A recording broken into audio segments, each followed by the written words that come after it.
మంటలు చెలరేగుతున్నాయి.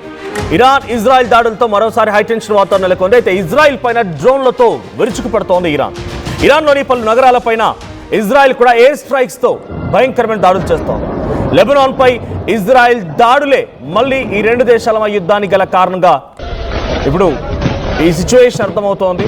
ఇక హెజ్బుల్లాకి మద్దతుగా ఇజ్రాయెల్ సైనిక స్థావరాలపైన ఇరాన్ దాడులు భయంకరంగా చేస్తోంది.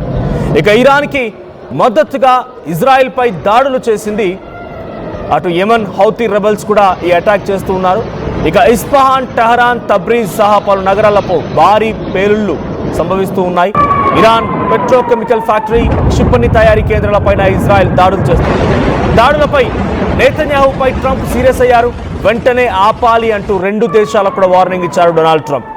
సో విజువల్స్ మనం చూడొచ్చు. భయంకరమైనటువంటి ఆ దాడికి సంబంధించిన దృశ్యాలు మనకు కనబడుతూ ఉన్నాయి. సో ఆ దాడి ఏ స్థాయిలో ఉంది, దాని ప్రభావం ఎంతలా ఉందో కనబడుతోంది.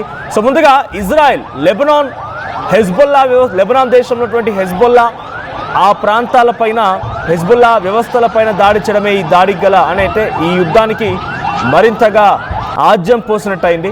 సో అసలు April 8 approx, I don't exact remember the date, but April 8న ఎప్పుడైతే ఈ దేశాల మధ్య సీజ్ ఫైర్ చేసుకోవాలి అనే ఒక అండర్స్టాండింగ్కి వచ్చారో ఆ సమయంలో చాలా క్లియర్గా ఇరాన్ కొన్ని కండిషన్స్ పెట్టింది.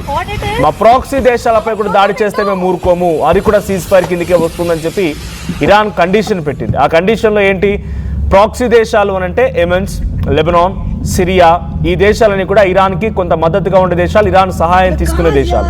అయితే ఆ దేశాలపై దాడిని, హమాస్ హెజ్బుల్లా వ్యవస్థలపై దాడిని, గాజాపై మళ్ళీ దాడిని మేము తీవ్రంగా దీన్ని యుద్ధంగానే భావిస్తాం, మేము దాన్ని సీజ్ ఫైర్ బ్రేక్గానే భావిస్తామని చెప్పి ఇరాన్ చెప్పుకొచ్చింది. అలా చెప్పిందో లేదో మరుసటి రోజు దాడి జరిగింది. ఈ దాడిని ఇజ్రాయెల్ ఏం చెప్తోంది, అవును మాపై వాళ్ళు దాడి చేస్తుంటే మీరు రిటిలియేట్ చేస్తున్నారు, మీరు చెప్పారు కదా అని చెప్పి వాళ్ళు దాడి చేస్తుంటే మేము చూస్తూ ఊరుకోలేం కదా, సో మాపై వాళ్ళు థ్రెటన్ చేస్తున్నారు, మాకు ఆ యాక్టివిటీ ఉంది కాబట్టి మేము వాటిని తిప్పి కొడుతున్నాము. హమాస్, హెజ్బుల్లా ఈ వ్యవస్థల్ని, ఈ సంస్థల్ని, అటు లెబనాన్, సిరియా ప్రాంతాలపై అటాక్ని కూడా ఆ రకంగానే ఇజ్రాయెల్ సంబోధించింది. కానీ అమెరికా అధ్యక్షుడు డొనాల్డ్ ట్రంప్కి పదే ఇరాన్ చెప్పుకొచ్చింది, ప్రాక్సీ దేశాలపై దాడిని కూడా మేము మాపై దాడిగానే భావిస్తామని చెప్తున్నాము అని చెప్పి పదే ఇరాన్ చెప్పినా కూడా ఏమాత్రం ఇజ్రాయెల్ వినలేదు. సరే 1-2 రోజుల తర్వాత మళ్ళీ ఆ యుద్ధం ముగిసింది. ఆ హమాస్, హెజ్బుల్లా వ్యవస్థలపైన, లెబనాన్, సిరియాలపైన ఇజ్రాయెల్ దాడి చేయకుండా అమెరికా అధ్యక్షుడు డొనాల్డ్ ట్రంప్ కొంత నిలువరించే ప్రయత్నం చేశాడు. కానీ ఇప్పుడు మళ్ళీ మొదలైంది.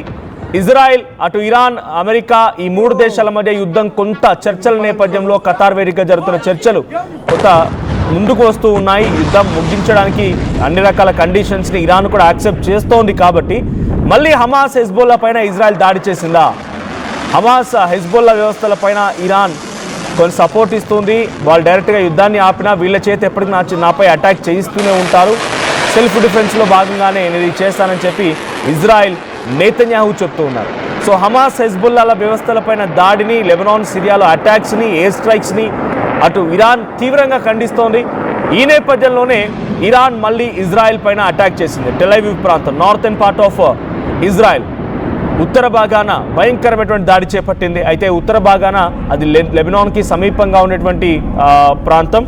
సో ఆ ప్రాంతంలో ఇప్పుడు ఇరాన్ మిసైళ్లతో 10 నుంచి 12 మిసైల్ నిన్న దూసుకువెళ్ళాయి. పలు డ్రోన్లు కూడా ఇజ్రాయెల్ టార్గెట్గా ఆ డ్రోన్లు, మిసైల్ అన్ని కూడా దూసుకువెళ్ళాయి ఇరాన్ వైపు నుంచి. ఇప్పుడు దానికి ప్రతీకార చర్యలో భాగంగా నిన్న ఇరాన్ కూడా యుద్ధం మొదలుపెట్టి ఇరాన్ పైన భయంకరమైనటువంటి దాడి చేసింది ఇజ్రాయెల్ కూడా యుద్ధం మొదలుపెట్టి ఇరాన్పై దాడి చేసింది. ఇదే క్రమంలో చాలా భయంకరమైనటువంటి యుద్ధం మళ్ళీ మొదలైంది. సో లాస్ట్ 24 అవర్స్గా ఏం జరిగింది? సో 10 నుంచి 15 మిసైళ్లు ఇరాన్ వైపు నుంచి ఇజ్రాయెల్ని టార్గెట్ చేస్తూ దూసుకెళ్లాయి. సో ఇది కేవలం Hezbollah. So particularly strikes on Hezbollah linked targets in Beirut. So Lebanon, Israel actions in Lebanon and particularly strikes on Hezbollah linked targets in Beirut. So వీళ్ళపై attack చేయడం తిప్పి కొడుతున్న ఇరాన్ అటాక్ చేసింది. Israeli air defence system reportedly intercepted all maximum of the missiles. ఎటువైపు నుంచి ఏ missile వచ్చినా వాటిని intercept చేసే ప్రయత్నం ఇజ్రాయెల్ చేసింది. నో మేజర్ క్యాజువాలిటీస్, ఎటువంటి మరణాల సంఖ్య అయితే నమోదు కాలేదు. బట్ కొంత ఇజ్రాయెల్లో మొన్న జరిగిన అటాక్లో భాగంగా ఒక 4-5 చనిపోయినట్టుగా వార్తలు వచ్చాయి. ఆ తర్వాత Israel retaliated with air strikes inside Iran. So Isfahan, Tabriz, Karaj and many parts of western Iran, ఈ ప్రాంతాల్లో ఇజ్రాయెల్ కూడా భయంకరమైనటువంటి దాడికి పాల్పడింది. ఆ తర్వాత చాలా వరకు ఈ దాడులు జరుగుతున్న మరణాలు మాత్రం చాలా తక్కువ సంఖ్యలో ఉన్నాయి, క్యాజువాలిటీస్ చాలా తక్కువ సంఖ్యలో ఉన్నాయి. Yemen Houthis movement also launched missile towards Israel. Yemens కూడా ఇజ్రాయెల్ పైన కొన్ని దాడులకు పాల్పడే విధంగా మిసైల్ని ప్రయోగించారంట. Triggering air raid sirens in parts of the country. So వీళ్ళు ప్రయోగించడంతో అక్కడ ఎయిర్ సైరన్స్ మోగాయి. మరోసారి ఎమర్జెన్సీ సిచ్యువేషన్, అందరూ కూడా బంకర్లోకి వెళ్ళి దాక్కున్నారు. And Iraqi militia allied with Iran has threatened to join the conflicts if fighting expands further. Oil prices rose globally. మరోసారి ఆయిల్ ధరలు పెరిగిపోయాయి, క్రూడ్ ఆయిల్ ధరలు పెరిగిపోయాయి. Thousands have reportedly been killed so far from the 2026 Iran Lebanon. కొన్ని వేలాది మంది చనిపోయారు. జనవరి 1, 2026 నుంచి ఈ రోజు వరకు సుమారుగా కొన్ని వేలాది మంది చనిపోయారు. డైరెక్ట్గా ఇరాన్ ఇజ్రాయెల్స్ యుద్ధంలోకి దిగడం, నిన్నటి నుంచి అది భయంకరంగా ఇప్పుడు జరగడం కొంత ఆందోళన గురి చేస్తోంది. మళ్ళీ మిడిల్ ఈస్ట్లో మంటలు చెలరేగుతున్నటువంటి మాత్రం చాలా స్పష్టంగా కనబడుతోంది. అటు నెతన్యాహు కూడా ట్రంప్ కాల్ చేశారు.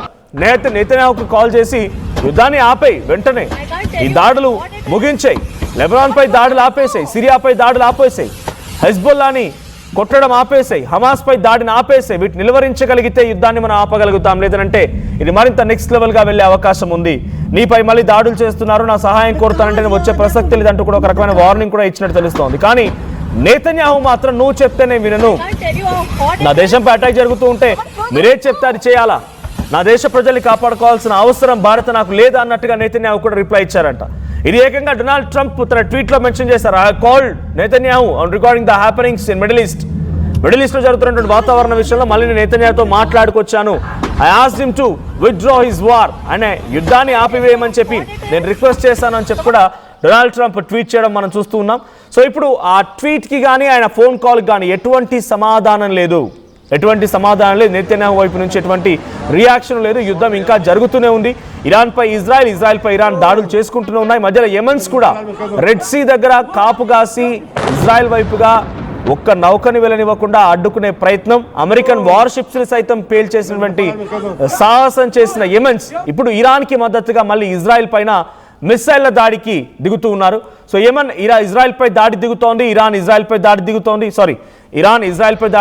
రెండు దేశాలు ఇజ్రాయెల్ని అతలాకుతలం చేస్తున్న, అటువైపు నుంచి యెమెన్స్ దాడి చేస్తుంటే ఇటువైపు నుంచి ఇరాన్ దాడి చేస్తోంది. మధ్యలో ఇజ్రాయెల్ రెండు దేశాల వైపు నుంచి వచ్చే మిసైల్స్ని సమర్థవంతంగా ఎదుర్కొంటున్నప్పటికీ కొంత ఇబ్బందికర పరిస్థితి అయితే ఉంది.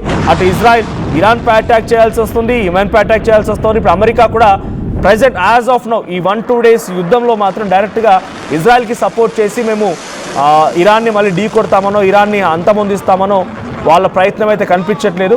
సో ఇజ్రాయెల్ని వద్దని చెప్తున్నారు, యుద్ధాన్ని ముగించేద్దాం, ఇక యుద్ధం ఆపండి, మీరు దాడి చేయకండి అనే రకంగా ఇజ్రాయెల్ని ట్రంప్ వారిస్తున్న సిచ్యువేషన్ చూస్తుంటే ఆయన డైవర్షన్లో భాగంగా లేదంటే శాంతి బోధకుడిలాగా మాట్లాడుతూ మళ్ళీ ఏదో రకమైనటువంటి చర్చ తన చుట్టూ తిప్పుకోవాలని చెప్పి ఇజ్రాయెల్ని వద్దని చెప్తున్నాడా, లేదు నిజంగానే ఆయన ఇంకొక ప్లాన్తో ఏదైనా ఉన్నాడా, ఏం జరిగిద్దో చూడాలి. బట్ మళ్ళీ మిడిల్ ఈస్ట్లో మంటలు చెలరగడంతో వాళ్ళకు మళ్ళీ ఆయిల్ కష్టాలు, గ్యాస్ కష్టాలు మళ్ళీ మొదలైనట్టే. మళ్ళీ విపరీతమైనటువంటి ధరలు అమాంతంగా పెరిగే అవకాశం కూడా ఉంది.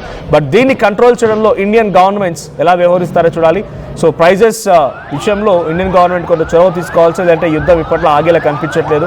సో అప్పుడెప్పుడో జూన్ 2025 మొదలైనటువంటి యుద్ధం ఏడాది పాటుగా కొనసాగుతుంది. మధ్యలో కొన్ని రోజుల పాటుగా సీజ్ ఫైర్ అంటూ ఆగిన మళ్ళీ భయంకరమైన యుద్ధం మొదలైంది. ఫిబ్రవరి 28 అలీ ఖమేనీ అంతమొందించిన రోజు నుంచి రోజు రోజుకి యుద్ధం తీవ్రం అవుతూనే వస్తుంది. మొన్నక వారం 10 రోజుల పాటుగా కాస్త స్తబ్దుగా కనిపించిన మళ్ళీ యుద్ధం మొదలైంది. హెజ్బుల్లాపై ఇజ్రాయెల్ దాడి చేయడమే అంటే సెల్ఫ్ డిఫెన్స్ అని ఇజ్రాయెల్ చెప్తోంది. కానీ ఇది ముమ్మాటికి కావాలని వాంటెడ్గా దాడి చేసి వాళ్ళ వ్యవస్థల్ని కుప్పకూల్చడం అన్నట్టుగా ఇరాన్ భావించి ఇరాన్ ఇప్పుడు ఇజ్రాయెల్పై అటాక్ చేసింది. మొన్న అమెరికా బందర్ అబ్బాస్ పోర్ట్ ఇరాన్పై అటాక్ చేసినప్పుడు సెల్ఫ్ డిఫెన్స్ అంటే, ఈరోజు ఇజ్రాయెల్ హెజ్బుల్లాపై అటాక్ చేసినప్పుడు సెల్ఫ్ డిఫెన్స్ అంటోంది. సెల్ఫ్ డిఫెన్స్ పేరుతో ఇరాన్ అండ్ తమ మద్దతుదారుల పైన అటాక్ చేస్తోందని భావిస్తోంది ఇరాన్. మరి దీనికి ఎలా తిప్పికొడుతుంది? నిజంగా డొనాల్డ్ ట్రంప్ నెతన్యాహును ఒప్పించి యుద్ధాన్ని ఆపించగలుగుతారు, లేదంటే ఇంకా యుద్ధం కొనసాగుతుందో చూడాలి.